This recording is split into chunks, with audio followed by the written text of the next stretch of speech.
Miren, Petro dijo lo siguiente, dice, el impuesto, claro, por estos impuestos van sobre muchos tipos de alimentos. Alimentos que, claro, hay que justificar. ¿Por qué le pongo estos alimentos? Y porque considero que son insalubres. Por ejemplo, las gaseosas. Dijo Petro recientemente, el impuesto a las gaseosas no es para recaudar plata, es para que la gente deje de tomar tanta gaseosa.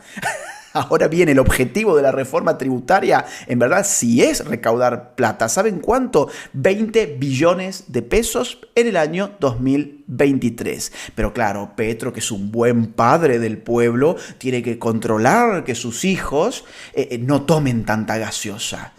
Es interesantísimo el nivel de infantilización al cual nos someten. Si yo quiero tomar gaseosa, no es mi caso, no me gusta la gaseosa, pero si me gustara la gaseosa, ¿por qué tengo que estar sujeto a un tipo que se le ocurre que yo no debería tomar gaseosa porque tiene mucho azúcar? El mismo sujeto que me dice que la cocaína no es tan mala. El mismo que me dice que la cocaína no es tan mala. Siempre y cuando el Estado no intervenga. Ahora, en el caso de las gaseosas, pero por favor, hay que llenarlas de impuestos para que la gente deje de tomar tanta gaseosa.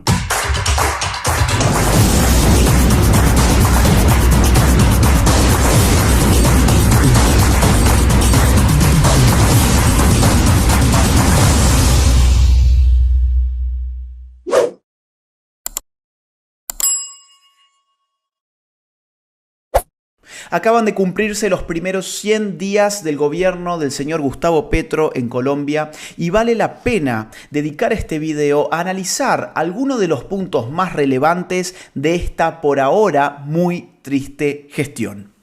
Ya decía Nicolás Maquiavelo, uno de los padres de la ciencia política moderna, hace algunos siglos, que el príncipe debía dedicar los primeros 100 días de poder a ejecutar las políticas más difíciles, las políticas más duras de aceptar por parte del pueblo. ¿Por qué? Bueno, porque suponía que durante los primeros 100 días el pueblo y sus esperanzas políticas iban a ser capaces de tolerar de mejor gana aquello que resulta muy duro de recibir por parte del poder. Esto hace que el análisis político contemporáneo hable de luna de miel. ¿Qué es la luna de miel? Son los primeros 100 días de un gobierno en el marco de los cuales se supone que la gente de buena gana está dispuesta a tolerar incluso las cosas que hace mal dicho gobierno.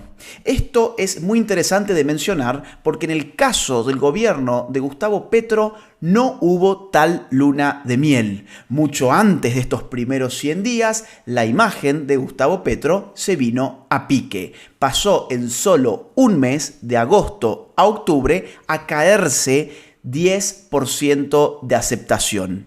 Lo mismo ha pasado en otros países con mandatarios del socialismo del siglo XXI, el caso de Boric, que está midiendo por debajo de 25%, o el caso de Pedro Castillo en Perú, que está midiendo apenas 22,2% de aceptación, o el caso de Alberto Fernández en la Argentina, que está viviendo apenas un 23% de aceptación, muestran el camino por el cual puede seguir también la imagen de Gustavo Petro, que antes de cumplirse estos 100 días ya se venía abajo 10 puntos de aceptación popular. Hago este brevísimo corte comercial para comentarte que este video está patrocinado por el Instituto N&W Professional Traders. Si querés aprender a invertir, hacelo como un profesional. No obstante ello, vamos a meternos en el asunto. Vamos a entrar a ver qué ha pasado con Gustavo Petro y con su gobierno en estos primeros 100 días que sus votantes, según uno entiende, hubiesen esperado que llegaran grandes cambios y que por fin los colombianos pudieran estar viviendo una situación económica, social, política como se merecen. Bueno, las cosas no han andado muy bien, pero vamos por lo primero. Gustavo Petro gana en segunda vuelta. Ustedes recordarán, pasa a segunda vuelta no con Fico Gutiérrez, con quien se pensaba que iba a pasar a segunda vuelta, sino que pasa a segunda vuelta con un señor llamado Rodolfo Hernández. Gana Gustavo Petro con el 50,44% de los votos, mientras Hernández se llevaba el 47,31% de los votos. Llegaba Petro de esta manera al poder. Un dato para tener en cuenta, ustedes ya van a ver por qué se los digo. El dólar ese día costaba 3.905 pesos colombianos. Vamos a redondear. 3.900 pesos colombianos costaba un dólar. No me quiero adelantar mucho, ya lo vamos a volver a mencionar, pero hoy el dólar estaba rondando entre más o menos 5.000 pesos colombianos. De eso se trató el esperado cambio que iba a traer Petro. Bueno, sí, cambiaron las cosas. En efecto, el dólar pasó de 3.900 a 5.000. ¿En cuánto? En un puñado de días nada más. Pero vamos por partes. Gustavo Petro nombra a su gabinete de ministros. Y hay algunos nombres muy extraños, incluso en posiciones claves. Por ejemplo, la ministra de Minas y Energía, una cartera clave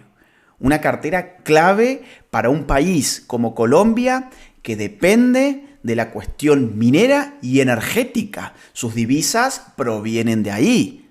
Sus divisas extranjeras provienen de ahí. ¿A quién nombran? A la ministra Irene Vélez. Irene Vélez, que curiosamente ha sido una gran enemiga del sector minero y energético de Colombia. Y por empezar, no se dedica ella a esos asuntos tan técnicos, tan científicos, tan especializados, sino que Irene Vélez en verdad es filósofa. Pusieron a una filósofa como ministra de Minas y Energía. No cualquier filósofa, una filósofa que tiene por enemigos a los mineros y a aquellos que se dedican al sector energético. Bueno, por supuesto, como era esperable, pusieron a temblar el mercado. Porque Irene Vélez se sumó al carrito, ¿sí? Al trencito de la no explotación y no exploración de petróleo, o sea, a detener el sistema. No nos importa que Colombia dependa económicamente de este tipo de recursos, no nos importa porque lo que queremos hacer es decrecer. Sí, la nueva religión socialista es el decrecimiento, en el nombre ya no de la revolución proletaria, el hambre en el mundo, no, ahora hay que generar problemas para las clases medias, porque estos problemas, a ver, seamos sinceros, no lo van a soportar realmente los ricos. Los ricos, cuando tienen un problema en su país de tipo político, ¿saben qué hacen los ricos? Se mudan de país, se van a Estados Unidos. Quienes empiezan a vivir lo que significa que el dólar te aumente como ha aumentado en Colombia en una cuestión de pocos días, son las clases medias bajas y, por supuesto, los pobres. Bueno, la señora Irene Vélez, que no se dedica al asunto técnico, científico, sino que es filósofa y es activista contra la minería, ahora es la ministra de Minas y Energía. Por otra parte, otra ministra que también hizo bastante ruido fue Carolina Corcho, porque está preparando, ¿sí?, una reforma de salud en la cual se plantea acabar con las EPS, o sea, las entidades promotoras de salud, parte de un sistema privado, eficiente, obviamente con sus problemas, ¿sí? Pero ella quiere sacar de raíz este sistema, bien, argumentando que se trata de, lo voy a citar, tal como ella dice, el peor sistema de salud del mundo. Claro, Colombia tiene el peor sistema de salud del mundo. Algo bastante curioso porque, en verdad, en octubre de este año, nada menos que el índice de salud de The Economist ubicó a Colombia entre los 10 sistemas más inclusivos del mundo de salud sobre la base de 37 indicadores. O sea, no se sabe muy bien de dónde sale la información de Corcho, pero ella quiere transmitir la sensación de que Colombia no podría tener un peor sistema de salud y por eso hay que quitar las entidades promotoras de salud. Petro ha tenido buenas noticias políticas porque hay distintos partidos que supuestamente eran de oposición que en este puñado de días que lleva su gestión, ¿sí? Han dejado de ser oposición. Se han aliado con el gobierno. Increíble. Partidos que acusaban que el comunismo iba a llegar a Colombia, que Petro no podía ganar bajo ninguna circunstancia. Bueno, hoy están de aliados de Petro. Fíjense lo que es la politiquería. Díganme si Petro es realmente el cambio o es la historia de siempre. Porque si no, tienen que explicar cómo el Partido Liberal y el Partido Conservador hoy son aliados del gobierno. Hoy son aliados del gobierno que les votan lo que el gobierno pide en el poder legislativo. Avancemos un poco más porque hay mucho. A ver, si bien no son muchos 100 días, hay muchas cosas para mencionar. Otra cuestión interesante es el rol de Petro en la ONU. ¿Se acuerdan? Bueno, si no sabían lo que Petro dijo en su discurso que parecía que estaba borracho, mírenlo si no. Búsquenlo y mírenlo, se los recomiendo. Parece que el tipo se mandó un par de whiskies antes, porque aparte tiene esa fama, y esa fama no es en vano. En los propios mítines de sus campañas políticas aparecía totalmente ebrio. Bueno, en la ONU no lo podría afirmar con rigurosidad, con certeza, pero por el tipo de opiniones que allí esbozó, es probable. Dijo lo siguiente, miren, lo voy a citar, dice: ¿qué es más venenoso para la humanidad, la cocaína, el carbón o el petróleo?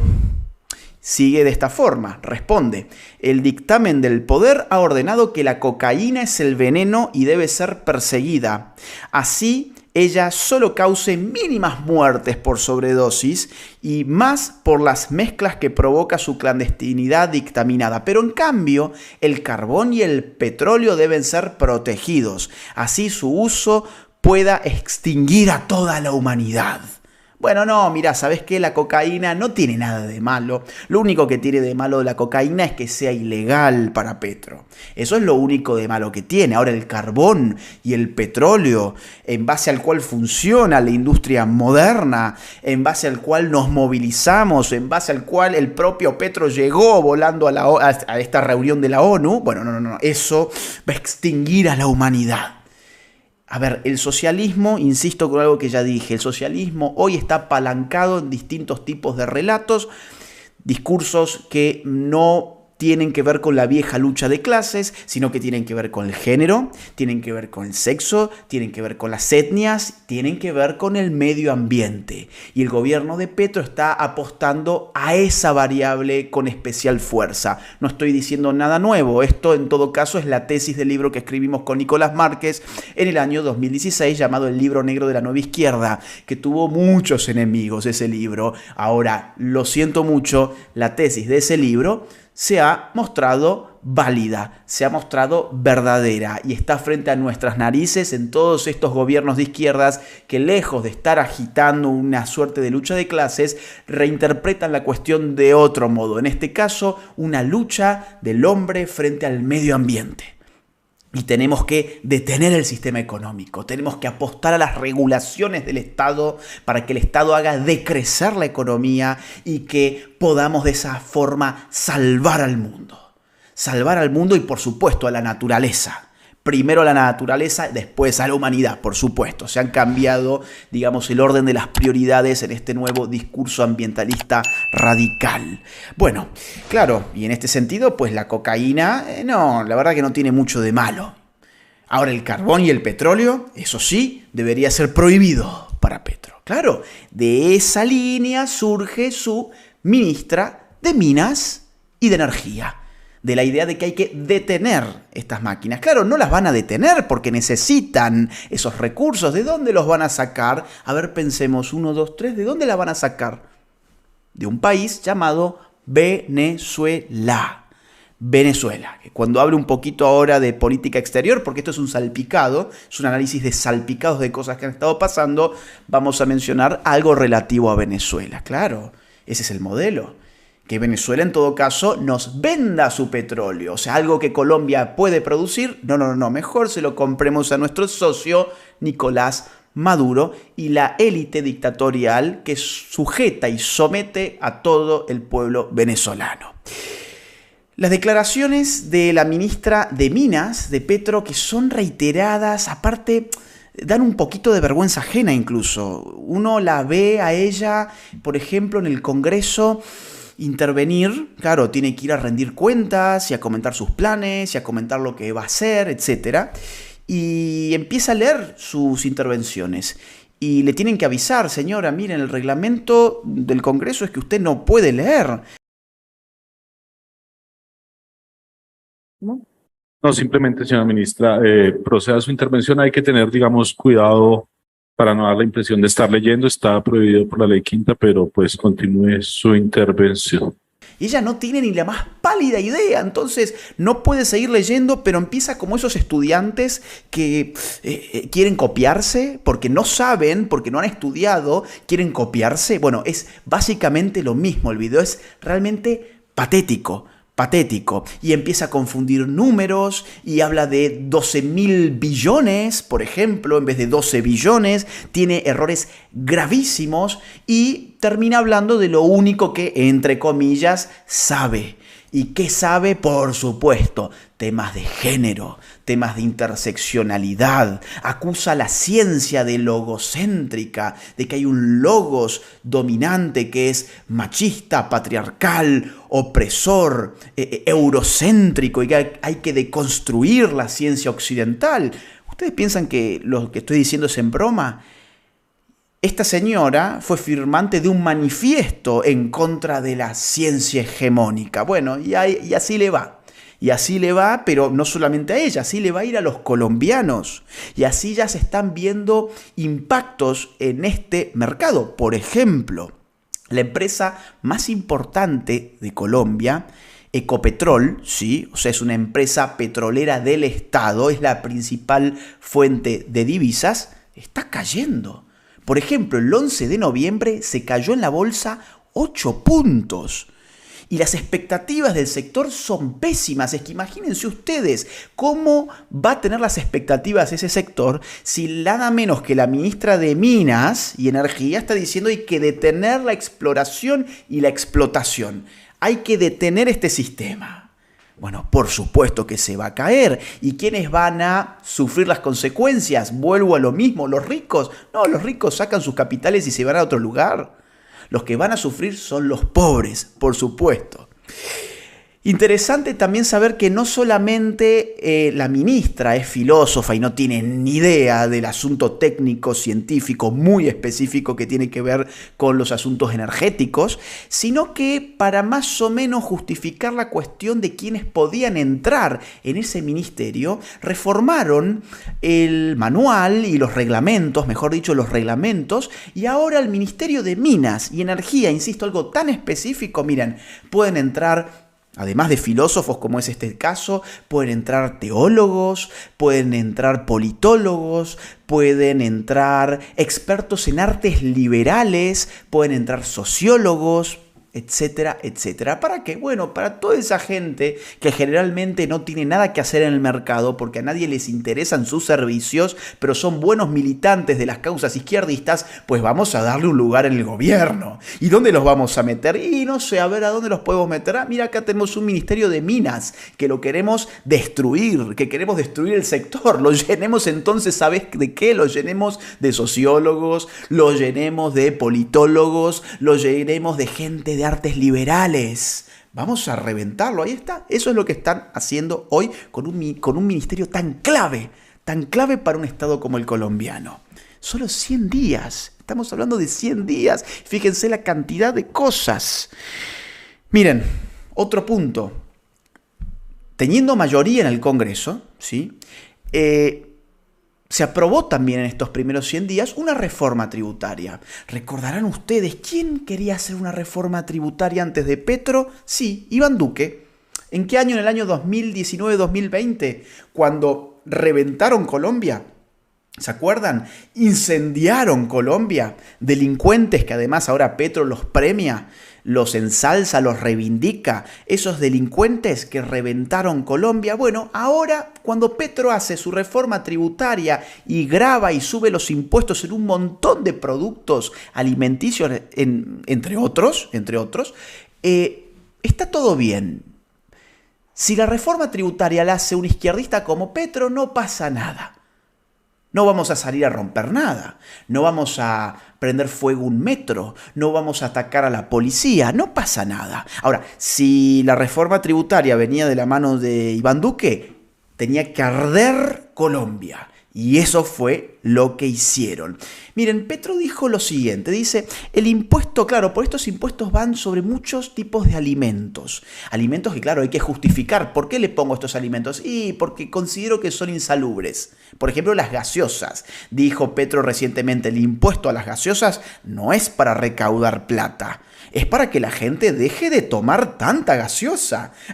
Ahora bien, el objetivo de la reforma tributaria, en verdad, sí es recaudar plata. ¿Saben cuánto? 20 billones de pesos en el año 2023. Pero claro, Petro, que es un buen padre del pueblo, tiene que controlar que sus hijos no tomen tanta gaseosa.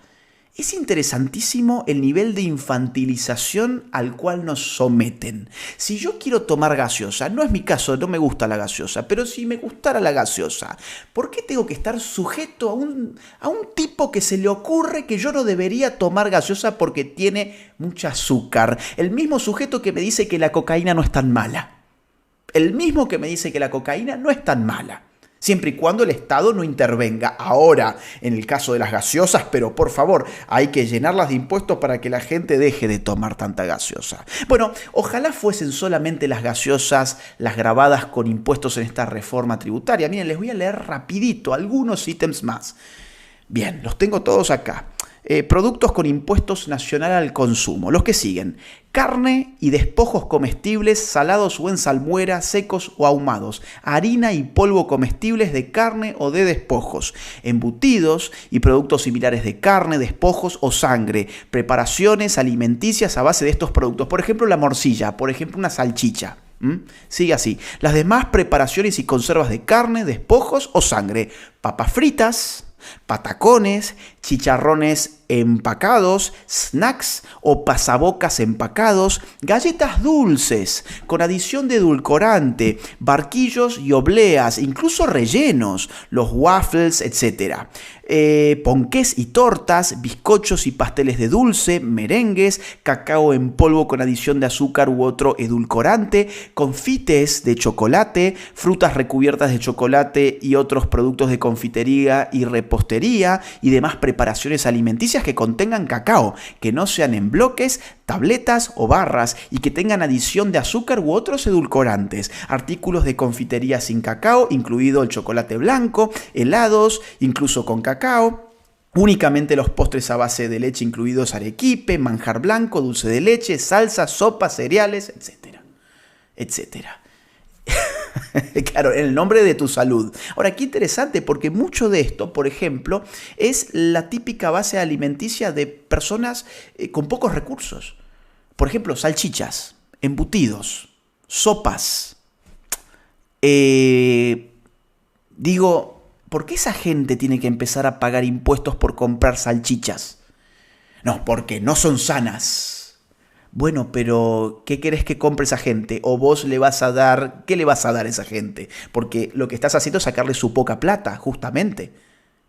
Ahora, esto es impresionante, es inaceptable, porque estos son los mismos gobernantes que después dicen que gobiernan para los pobres, que son los gobernantes del pueblo. Claro, el pueblo son los pobres para ellos solamente, entonces son los gobernantes del pueblo. Y ahora viene una reforma tributaria donde los revientan de impuestos. ¿A quiénes? ¿Quién va a comprar salchichas? ¿El pobre o el rico? El rico no va a ir a comprar una salchicha. ¿Se dan cuenta cómo funciona esto? Y además ya está... Este proyecto de ley prevé incluso cárcel para evasores. Bueno, 2 o 3 puntos más para cerrar, porque digo, hay demasiado. Yo les dije, hay muchas cosas acá para poder comentar. El restablecimiento de las relaciones con Venezuela. Claro, dentro de los primeros 3 meses, Gustavo Petro priorizó la normalización de las relaciones con Venezuela, con la dictadura de Nicolás Maduro. que fueron rotas, bueno, históricamente en verdad. A ver, históricamente Colombia fue un modelo antitético al chavismo y hoy pasa a ser un aliado estratégico, ideológico, político, comercial, etcétera, etcétera, etcétera. Esto es muy grave. Esto es muy grave porque el dictador Nicolás Maduro empieza a recibir mucho apoyo de la región. El gobierno argentino, el gobierno peruano, el gobierno de Colombia ahora, incluso hasta el gobierno de Estados Unidos empieza a abrirse frente a la dictadura de Nicolás Maduro, que ahora parece que no era tan mala. Ahora parece que en verdad, bueno, quizás es incluso un sujeto simpático. Hasta Macron le estrechó la mano el otro día, ¿no? Bueno, ¿qué va a hacer? ¿Saben qué es lo que tiene este señor Maduro? Petróleo. Lo que no quiere explorar ni explotar, Petro y su ministra de Minas y Energías. Por otra parte, está jugando Petro a la impunidad del ELN, o sea, un grupo guerrillero sanguinario de Colombia. Se están intentando negociaciones para generar lo mismo que se generó con la FARC, básicamente. Ahora, es interesante ver que Petro y el petrismo en general silencian las masacres. Ellos están bien mudos sobre las masacres que se están viviendo en Colombia. Bueno, acá tenemos unos datos, ¿no? Es decir, ¿cuántas masacres hubo en el año 2021? 17. ¿Cuántas masacres en los que va del año 2022? 26 masacres. Estamos hablando de un crecimiento más que significativo que, por supuesto, se va a empezar a usar como carta de negociación para tratar de generar la paz. ¿Y saben a qué le llaman la paz? A la impunidad de los guerrilleros, a la impunidad de los asesinos, de los secuestradores. A eso le llaman paz. Y eso es lo que va a buscar Petro, porque, por supuesto, toda esta gente son amigos suyos. Si él viene de allí, si él viene de ese núcleo, él viene de esa ideología y de esa militancia, y más concretamente de esa estructura. Bien, vamos cerrando. ¿Qué tenemos hoy en Colombia? ¿Qué tenemos? Una inflación del 12,2%, tasas de interés que están rondando el 11%, la deuda pública disparada, un desempleo del 10,7% y un dólar que, como les decía, el día que gana Petro estaba alrededor de 3.900 pesos colombianos. Pues bueno, hoy está por encima de los 5.000. Va y viene, pero ahí está. Entre 5.000, a veces sube un poco más, a veces cae un poquito, pero ya ha superado la barrera de los 5.000 pesos. ¿En cuánto? En menos de 100 días. Entonces, un último mensaje para cerrar este video. Cuando ganó Petro, de la misma forma que cuando ganó Boric, de la misma forma que cuando ganó Pedro Castillo, yo hice un comentario. Yo dije, lo siento mucho porque la van a pasar mal, porque ya se sabe el final de estas películas. Esto ya lo conocemos, no vamos a ver nada nuevo, por más que ellos digan que son algo nuevo y que son el cambio. Todas estas recetas las conocemos y son recetas que empobrecen a los pueblos. Claro, por supuesto que los petristas en los videos y las redes sociales, ¿qué me respondían? Seguí llorando, me decían, llorá, Laje, llorá, que llore la derecha. Y yo en ese momento les dije, ¿sabes cuál es el problema? Que los que van a terminar llorando son ustedes, porque yo no vivo en Colombia. No soy colombiano. A mí no me va a impactar todo esto. Esto les va a impactar lamentablemente a quienes no han votado por Petro y, por supuesto, a quienes sí han votado por Petro. Y en el caso de quienes sí han votado por Petro, ¿saben qué? Se lo merecen. Merecen tener un peso colombiano como lo tienen hoy. Merecen que les vaya mal. Merecen lo que está pasando. ¿Por qué? Bueno, porque vamos a ponerlo con este ejemplo. Supongamos que Juancito tiene una botella de whisky y se está tomando la botella de whisky. Y yo le puedo decir, Juancito, no te tomes la botella de whisky. ¿Por qué? Porque, bueno, vas a tener un problema. Vas a terminar totalmente ebrio, en un coma alcohólico, y mañana vas a tener la resaca de tu vida. Y supongamos que Juancito dice, no, es que en verdad este whisky es nuevo. Este whisky es una cosa maravillosa que no genera ninguno de los efectos que vos estás acusando sobre el whisky. Este whisky es maravilloso. Es el cambio este whisky. Bueno, Juancito, tomate el whisky entonces. Y Juancito se toma el whisky. Y Juancito termina reventado. Termina reventado. Pues, ¿qué debo hacer yo? Yo tengo que decir, ay, qué mala suerte que el whisky le generó ese efecto. Pobre Juancito, mirá lo que le generó el whisky. O yo tengo que decir, qué estúpido que fue Juancito, que se pensó que el whisky le iba a generar otra cosa. Lo mismo pasa con los petristas.